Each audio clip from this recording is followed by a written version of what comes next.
Sir ఒక 49 years old person ఉన్నారు. Monthly ఆయన ఎక్స్పెండిచరు ఒక 2,15,000 రూపీస్ ఉన్నాయి అనుకుందాం.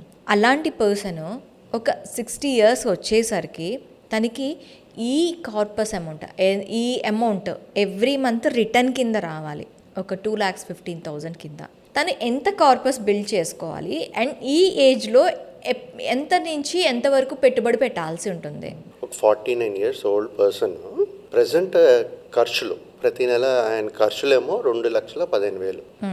సో వెరీ సింపుల్ ఏంటంటే 2,15,000 ఖర్చు పెడుతున్నాడు అంటే మంచి బాగా సంపాదిస్తున్నారు, రైట్? సో ఇన్వెస్ట్ చేస్తున్నారో లేదో అవన్నీ మనకు తెలీదు ఈ సినారియోలో.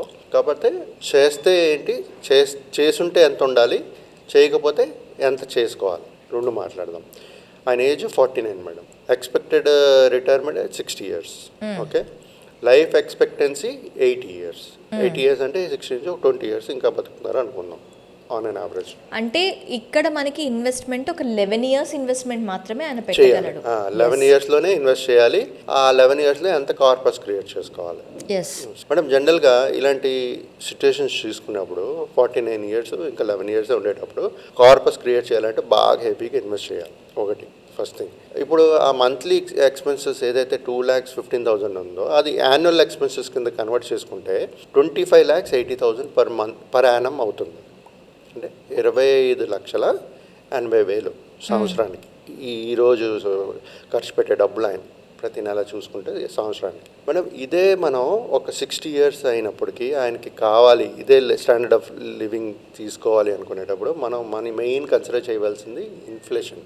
6% తీసుకుని ఇన్ఫ్లేషన్ కానీ కన్సిడర్ చేసి క్యాలిక్యులేట్ చేసుకుంటే ఆయనకు కావాల్సిన కార్పస్ అమౌంట్ అప్పటికి 9,68,00,000, 9.68 crores కార్పస్గా ఉండాలి.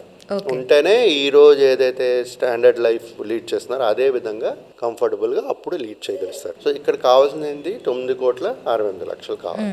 సో ఉంటే ఆయన ఈరోజు ఏదైతే స్టాండర్డ్ ఆఫ్ లివింగ్ లీడ్ చేస్తున్నారో ఆ నెక్స్ట్ 20 ఇయర్స్ అంటే 60 to 80 ఇయర్స్ అలా కంఫర్టబుల్గా లీడ్ చేయగలుగుతారు.